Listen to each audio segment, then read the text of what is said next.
শাম্ব, আমার তোমার উপর কোনো রাগ নেই। আর যদি কৃষ্ণর কথাই বলো, ও যেটাই করে সেটার পিছনে কিছু শুভ চিন্তা অবশ্যই লুকিয়ে থাকে। তুমি এই শাস্তিকে নিজের অপমান মনে করো না। দেখো, যদি তুমি চাও তাহলে এই ঘটনা থেকে শিক্ষা নিয়ে নিজের জীবনের সত্যের পথ নির্বাচন করতে পারো। আপনি বাবাকে ভালোবাসেন, আর সেই জন্যই আপনি ওনাকে সর্বশ্রেষ্ঠ বলে মানেন। কিন্তু যদি আপনি এটা চান যে আপনার মতোই সবাই বাবাকে নিজের ঈশ্বরের স্থান দেবে, তাহলে সেটা অসম্ভব। কারণ আমি ওনার আদেশকে সর্বোপরি বলে মনে করি না। কারণ আমি ওনার ধূর্ততা বুঝতে পারি।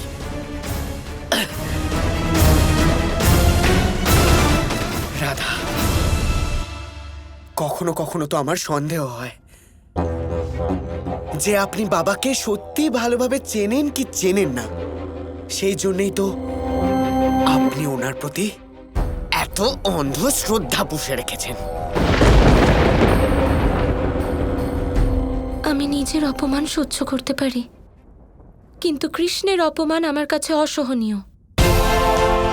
মনে হচ্ছে তুমি এখনো ভ্রমে বেঁচে আছো। কৃষ্ণের থেকে শ্রেষ্ঠ কেউ নেই।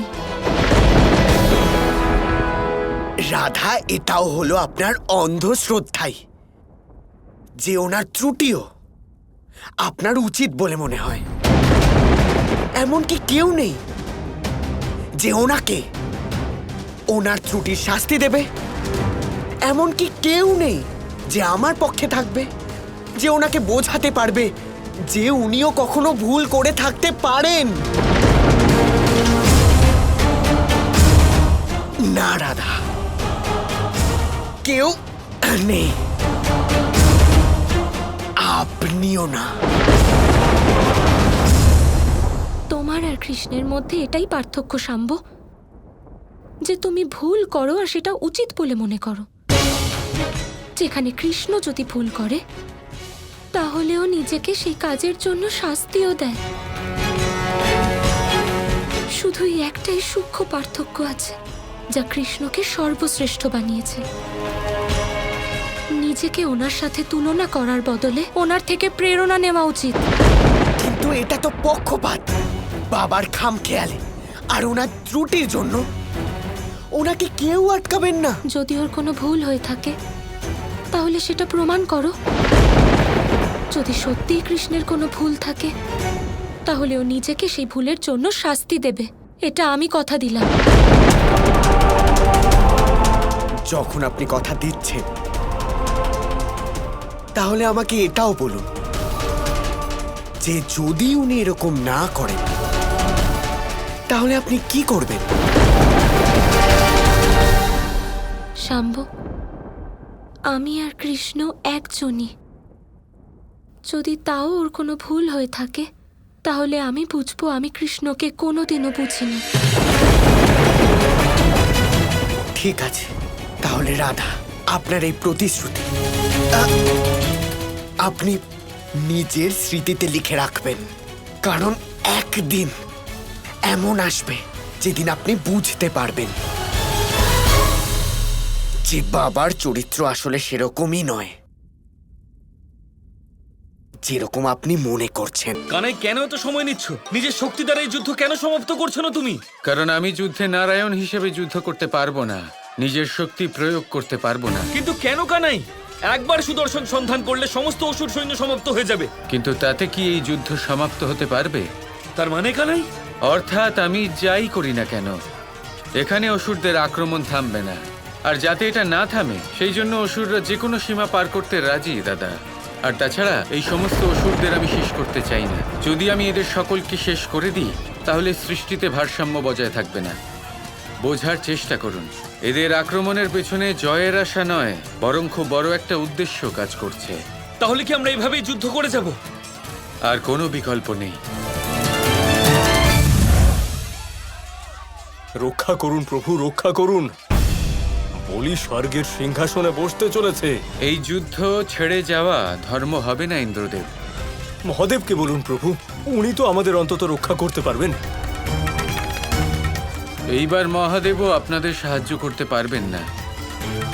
কিন্তু কেন প্রভু? আমার মনে হয় না এর উত্তর আমি দিতে পারবো। এর উত্তর আপনাদের স্বয়ং মহাদেব দেবেন। এমন কি হয়েছে কানাই যে যে স্বয়ং মহাদেবও সাহায্য করতে পারবেন না? এমন কিছু রয়েছে দাদা যা আপনি কখনোই বিশ্বাস করতে পারবেন না। রাধা, আমি শ্রীকৃষ্ণকে অনেক অনুরোধ করেছি, কিন্তু শ্রীকৃষ্ণ আমার একটাও কথা শুনলেন না, আর আমার পুত্রকে ওই ভয়াবহ স্থানে তপস্যা করার শাস্তি দিয়ে দিলেন। রাধা, রাধা পাতাল লোকে 7টি তল আছে, 7টি, আর প্রত্যেক তল হলো অত্যন্ত জটিল আর ভয়াবহ। রাধা, আমার পুত্র কিভাবে থাকবে ওখানে সেটা শুধু আমি জানি, কারণ আমি ওর মা হই। তুমি তো শাম্বর মা নও, তাই তুমি কি করে জানবে যে আমার পুত্র শাম্ব ওই দানব আর বিষধরদের মাঝে কণ্টকাকীর্ণ হয়ে যাবে? রাধা, অসুর গুরু শুক্রাচার্য আমার সামনে প্রকটন।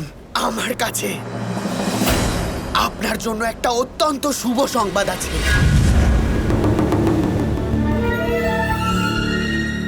প্রণাম আচার্য, আমাদের পরিকল্পনা সফল হয়েছে। এবার আপনি আমাকে তাড়াতাড়ি পাতাল লোকে নিয়ে চলুন, যাতে বাবা আমার পিছনে পিছনে আসতে পারেন। শাম্ব নিজের ইচ্ছায় পাতাল লোকে যাওয়ার জেদ করছিল, আর তুমি তোর মা, তাই না? তোমার ওকে আটকানো উচিত ছিল কিছু বলার আগে।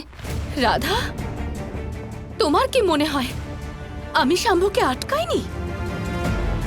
আমি শাম্বকে বাধা দিয়েছিলাম আর শ্রীকৃষ্ণকে অনুরোধ করেছিলাম, কিন্তু কেউ আমার কথা শোনেনি।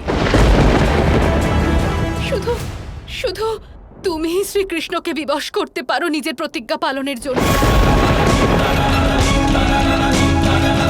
কোন প্রতিজ্ঞা?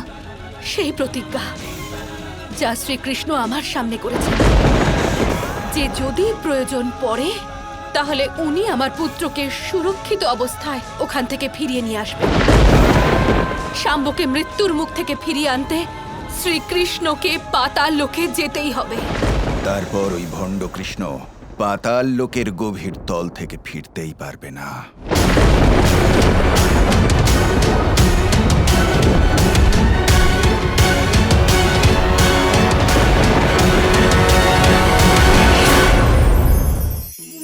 আমরা মনে করি অন্যের উপকার করা, কারোর ভালো করা, কাউকে সাহায্য করা, সেবা করা, দান করা, সুখে দুঃখে কারোর সাথে থাকা, এ হলো আমাদের জীবনের সবথেকে বড় কর্তব্য।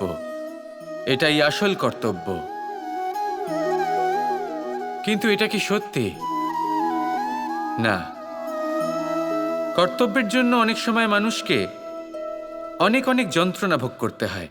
এমন কিছু কর্তব্য থাকে যা পালনের জন্য মানুষকে এমন কিছু পথ দিয়ে যেতে হয় যেখানে কাঁটা আছে, দুঃখ আছে, যন্ত্রণা আছে, বিপদ আছে। সেটা পার করে তবে ও নিজের কর্তব্যকে পূর্ণ করতে পারে। অন্যের উপকার, ভালো কাজ করা, কাউকে সাহায্য করা, দান করা, সেবা করা, সুখে দুঃখে সঙ্গ দেওয়া, এটা কর্তব্য নয়, এটা হলো আনন্দ। কারণ এতে আপনারই জীবন আরো সুখময় হবে, আপনি আরো সুখ পাবেন, আপনার স্বাস্থ্য আরো ভালো হবে, আপনি জীবনে আরো ভালো ভালো মানুষ পাবেন। আর সব থেকে বেশি যদি এ কিছু বাড়িয়ে তোলে তাহলে তা হলো প্রেম। তাহলে একে কর্তব্য মনে করবেন না। এ হলো শুধুই সেই পথ যাতে অগ্রসর হয়ে আপনি নিজের জীবন অত্যন্ত সুখময় করে তুলতে পারবেন। তাহলে আপনি এটাই করুন আর আমার সাথে ভালোবেসে বলুন, রাধা রাধা। Kৃষ্ণ কৃষ্ণ কৃষ্ণ কৃষ্ণ